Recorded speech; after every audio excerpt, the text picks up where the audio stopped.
Good evening, my Real News Midday TV family. Welcome back to the channel for another news update.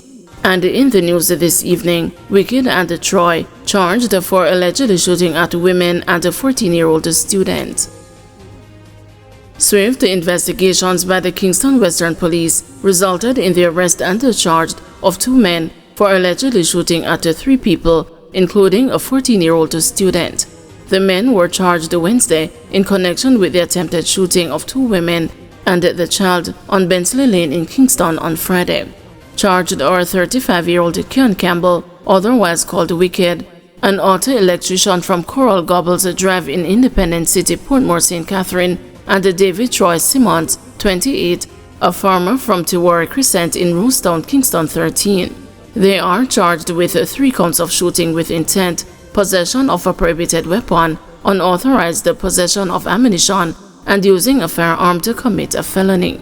Reports indicated that around 1:54 p.m., the 3 people were standing along the roadway having a conversation when 3 gunmen on foot opened fire at them. The 3 people ran off, evaded the gunmen, and managed to escape injuries, the police said. The accused men were among 9 people named as persons of interest by the police. They were asked to turn themselves over to the authorities on Saturday, which they did. They were charged based on witness statements and after a question-and-answer interview. 19-year-old alleged gang member on murder and firearm charges. A 19-year-old alleged gang member has been slapped with several charges, including murder, by the police in West Kingston. Rohan Tomlinson, otherwise called Popsy, from Bensley Lane in Kingston 12, is charged with murder, possession of a prohibited weapon, unauthorized possession of ammunition, and using a firearm to commit a felony.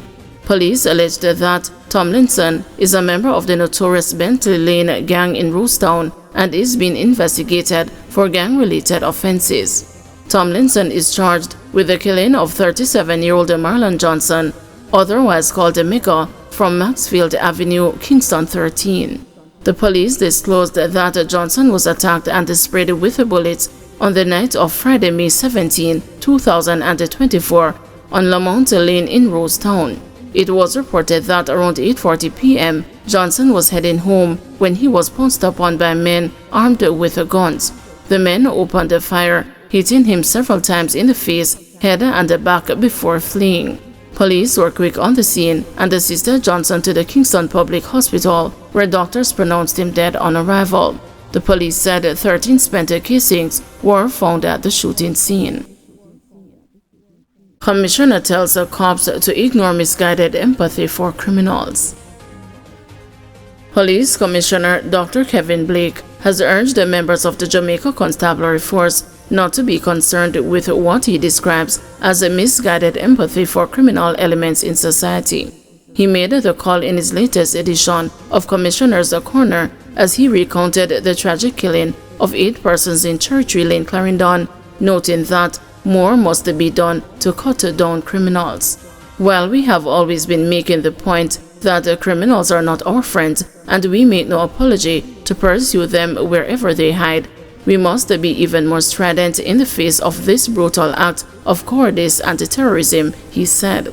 This is not just a call to action, but a declaration of intent, a clear message to the criminals that they now have the full and undivided attention of the JCF. He said criminal elements are too often portrayed as troubled, unfortunate youths, which usually shifts the blame from criminals onto law enforcement. Mark my words, these will be some of the elements of the discourses in sympathy and empathy, not for the victims, but for these elements of evil, Blake said, indicating that those narratives usually manage to overshadow the voices of the true victims and their communities. The commissioner then sought to make it clear that the JCF's focus is not the misleading narratives, but the task of bringing perpetrators to justice. Colleagues, these explanations are not our concern, nor are they the substance of our focus. It is our job to go after murderers and let them prove further explanation in court, he said. Commissioner Blake then went on to note that the majority of Jamaicans are tired of the rise in crime and are relying on the police to restore peace in their communities. This majority is depending on us, the security forces, to combat this evil and restore peace in our communities. While we remain focused in our mission, let us always remember that there are but a few in the communities who are major threats to the community's peace and security, he said. It means we need to know who they are, selectively target them within the ambit of the law, while winning the hearts and the minds of law-abiding citizens in the communities. St. James woman listed as a person of interest. The St. James police have listed a woman as a person of interest. She is Britannia Wilson of Montego West Village, Montego Bay, St. James. The woman is to report to the Montego Bay Criminal Investigations Branch by 6 p.m. on Thursday, August 22. The police believed that Wilson would be able to assist them in their investigation as it relates to an incident that occurred in Book Hill, St. James on Sunday, January 7. Residents cry foul after police fatal shooting in Clarendon. Residents are crying foul following another fatal shooting in Clarendon. Ricardo Washington, a 28-year-old of a Denby address in the parish, was killed in a police operation at Jack Monday, Denby, early Thursday morning.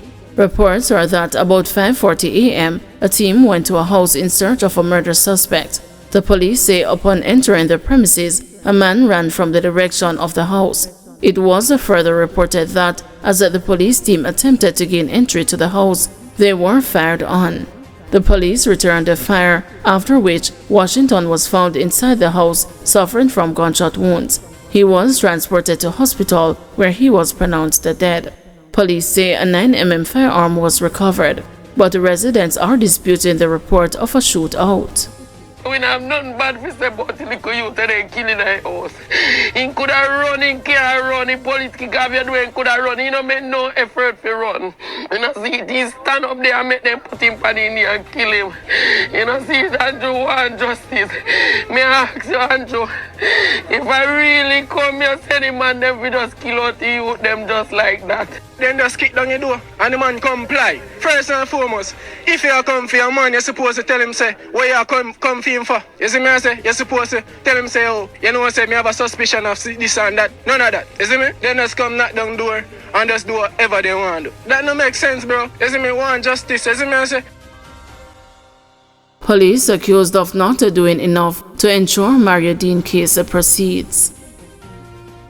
Human rights group Jamaicans for Justice has accused the police of not doing enough to ensure jurors are available for the trial of 3 policemen charged with the death of Deane.